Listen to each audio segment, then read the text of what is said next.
Hi, friends. So, I am back again shooting this video on the 1st of January 2024. And before I begin, I wish you all a very, very happy 2024 and wish this year is ever successful for you and you climb the ladders of success. So, I am back here with a very pinpointed topic of Agnipath and Agniveers, which is back again in the eye of a storm after General Naravne gave an interview to the PTI on his book, The Four Stars of Destiny. Now, firstly, before I go ahead, General Manoj Mukund Naravne has been the 28th Chief of the Army Staff from 2019 to April 2022. This book is described to be an autobiography that shares leadership, management lessons, and provides an insider's perspective on the armed forces. In this book, दोस्तों, he has covered the topic of the Galwan conflict, the confrontation of the Indo-China face-offs in the northeast and also in the Galwan area. And this book has quoted controversy because he has brought out certain heart-rendering facts about the Agniveer and Agnipaths. So, दोस्तों, before I go ahead and talk about this controversy, the book has covered many more facets. In this book, General Naravne recounts the myriad experiences that shaped his character from his childhood to his years in the services and beyond.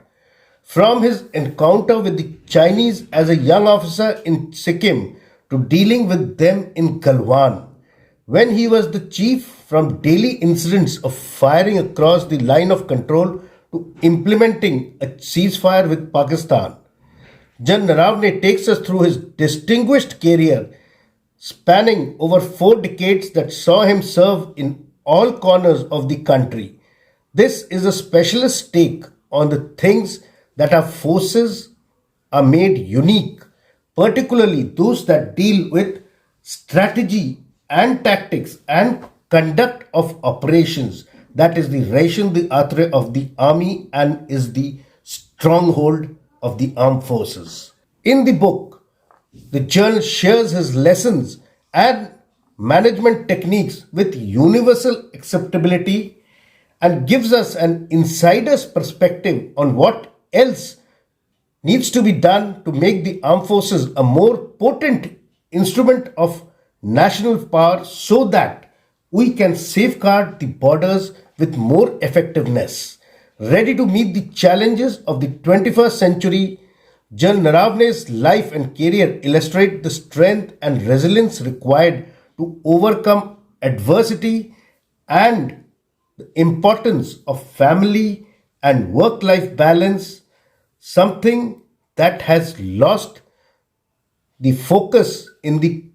24 into 7 work environment. So इससे पहले कि मैं आगे के विषय पर चर्चा करूं, I am sure you would have seen my previous video on Agniveer and the Agnipath scheme and the modalities of how to apply and go through the nuances of the complete scheme. और ये scheme के 2 batches already army navy air force से निकल के सेवा में आ चुके हैं, बट इस स्कीम का कितना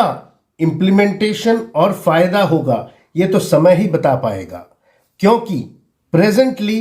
जो ट्रेनिंग के बाद यूनिटों में ये जो नए अग्निवीर गए हैं वहां पे भी ट्रेनिंग होने के बाद इफेक्टिव सर्विस जो 4 साल का इनका टोटल सर्विस में से सिर्फ 2 ही साल बच जाते हैं. और इनका तनख्वाह जो है वो एक ट्रेंड सोल्जर के कंपैरिजन में काफ़ी कम है। सेकेंडली, इनको जो एक मूल अमाउंट रिटायरमेंट के टाइम या सेवा से निकलते टाइम मिलेगा वो भी पता नहीं। ये लोग कितना उसको यूटिलाइज कर पाएंगे या उसको स्क्वांडर या खर्च कर देंगे। और ये जो ट्रेंड यूथ है जो कि भागने दौड़ने में अव्वल है, जिन्होंने बाहर से ट्रेनिंग लेके आर्मी में रिक्रूट हुए हैं, ये जब समाज में जाएंगे, आई एग्री दैट ये लोग काफ़ी हद तक डिसिप्लिन्ड हो जाएंगे, बट फिर इनके आगे क्या भविष्य है। और कुछ स्टेटों ने 10% वैकेंसी प्रॉमिस किया है, बट जब ये निकलेंगे वो देखना है कि इनको कितना अब्जॉर्व कर रहे हैं। तो ये समय ही बताएगा कि ये जो अग्निपथ स्कीम है जिसके तहत ये अग्निवीर सर्विस करेंगे और लेटर ऑन जब सेना से निवृत्त होके बाहर समाज में आएंगे, कितने इफेक्टिव है और क्या कर पाते हैं और इनका भविष्य क्या है। So coming back to the topic, general Naravane ने जो मेंशन किया that the arm forces were taken by surprise when the Agnipath military recruitment scheme was introduced. And general Naravane लिखते हैं, जो कि उन्होंने इंटरव्यू में बताया है, कि उन्होंने टूर ऑफ ड्यूटी जो कि कोविड से पहले एक थॉट प्रोसेस स्टार्ट किया था, वो उन्होंने आर्मी नेवी एयरफोर्स के लिए प्राइम मिनिस्टर मोदी को प्रेजेंट किया था, जो कि सिर्फ 4 साल का है। और इससे फायदा क्या हो रहा था कि जैसे कि शॉर्ट सर्विस स्कीम ऑफिसर्स का है, जो कि 5 साल 10 साल करने के बाद रिटायर कर जाते हैं और कुछ परसेंटेज को होल्ड बैक कर लेते हैं सो दैट ऊपर सीनियर ओहदों पे आए। Same way tour of duties में सिपाही लेवल पे जो बेस है वो बड़ा हो जाता और पिरामिडिकल स्ट्रक्चर के तहत जो ओहदेदार है वो अकॉर्डिंगली रिटेन करके सीनियर लेवल्स पे पहुंचते। और इंडियन आर्मी में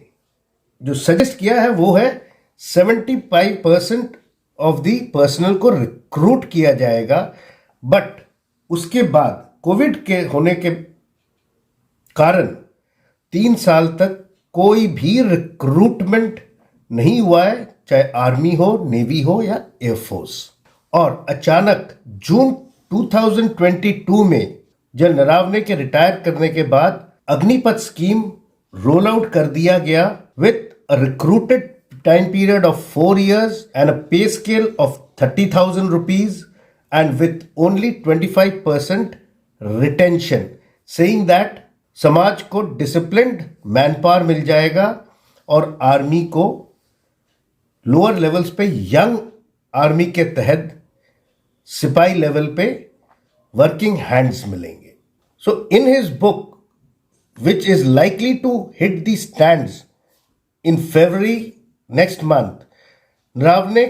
कहते हैं कि first year starting salary for the new inductees को 20,000 रुपए ही रखा गया, which was not acceptable by the former army chief, which was not acceptable bye general Naravane. And he put his foot down कि ये एक ट्रेंड सोल्जर है और 20,000 रुपए for the duties that he does, the hardships that he faces is not enough, और इसको एक daily veg labourer के साथ कंपेयर नहीं करना चाहिए। And general Naravane send it back with his recommendations that the pay scale in the first year should be 30,000, then 33,000 in the later years, and finally he should go out with a pay of at least 40,000. And this scheme, when it came out, sparked a lot of protests, and there were people who were ready to give their lives and protested vehemently against the scheme, because इसमें जो youth aspirants है, ये